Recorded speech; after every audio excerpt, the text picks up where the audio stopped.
साथियों नमस्कार। स्वागत है आप सभी का मेरे यूट्यूब चैनल में।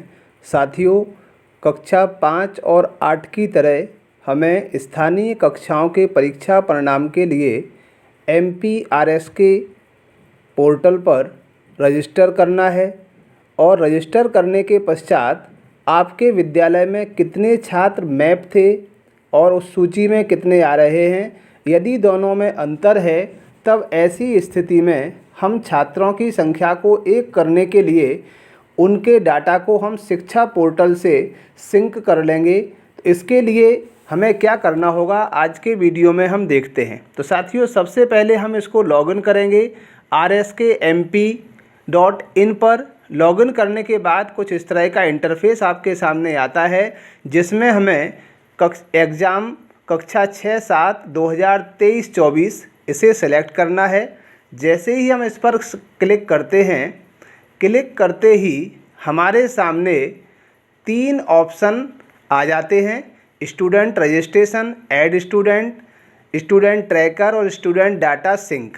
तो जो आपको लास्ट में ऑप्शन दिख रहा है स्टूडेंट डाटा सिंक, इससे हमें बच्चों को सिंक कर लेना है, जिससे कि आपके जो टोटल छात्र हैं वो हम देख सकें। तो सबसे पहले हम देखते हैं कि हमारे यहाँ जो छात्र हैं वो कितने हैं। जैसे हमने कक्षा सेलेक्ट किया, कक्षा सेलेक्ट करने के बाद हम शो को क्लिक करते हैं। जैसे ही शो पर क्लिक करते हैं तो कुछ इस तरह से हमारे जो छात्र होंगे वो दिखेंगे।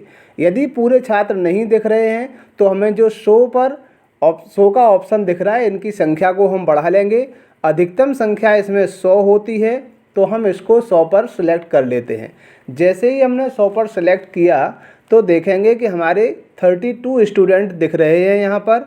अब यदि इससे संख्या हमारे विद्यालय में ज़्यादा है तब ऐसी स्थिति में हमें डाटा को सिंक करना होगा।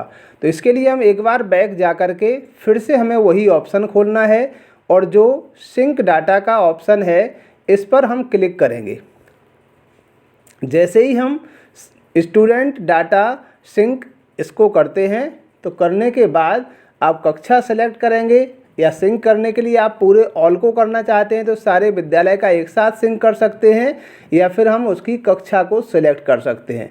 तो हमने कक्षा यहाँ से सेलेक्ट कर लेते हैं एक, और उसी का डाटा हम सिंक करके देखते हैं। फिर हम संख्या देखेंगे क्या परिवर्तित हुई।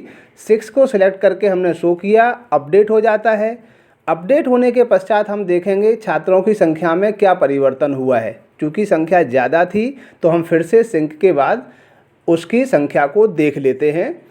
तो संख्या आप जब देखें, फिर से हमें वही प्रोसेस करना है, स्टूडेंट डाटा रजिस्ट्रेशन वाला, और क्लास सेलेक्ट करनी है। क्लास सेलेक्ट के पश्चात शो को हम क्लिक करेंगे। अब हम देखते हैं कि जो सिंक करने के बाद छात्रों की संख्या क्या हुई है। तो पहले जो 32 संख्या दिखाई दे रही थी वो अब जितने आपके यहाँ वास्तविक रूप से मैप थी वो संख्या यहाँ पर शो होने लगी। तो साथियों, ये थी प्रक्रिया स्टूडेंट डाटा को सिंक करने की, जिससे हमें रजिस्ट्रेशन करने में आसानी होगी। जब डाटा सिंक हो जाता है इसके पश्चात हम छात्रों का रजिस्ट्रेशन करने के लिए एक एक छात्र से उसको ओपन करते जाएंगे। ओपन करने के पश्चात हमें उसकी जो स्पेलिंग है स्टूडेंट की, मदर की, फादर की, इन सभी को चेक कर लेना है। डेट ऑफ बर्थ को चेक कर लेना है। यदि कहीं कोई मिस्टेक होती है तब ऐसी स्थिति में हम उसमें सुधार करके और इसे हम रजिस्टर कर देंगे।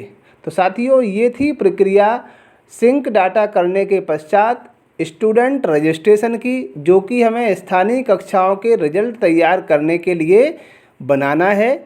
आशा करते हैं वीडियो में जो आपको बताया गया है उसे आपके लिए कहीं ना कहीं लाभदायक होगी। यह प्रक्रिया केवल गवर्नमेंट स्कूल के छात्रों के लिए है, प्राइवेट के लिए अभी नहीं है। Thank you.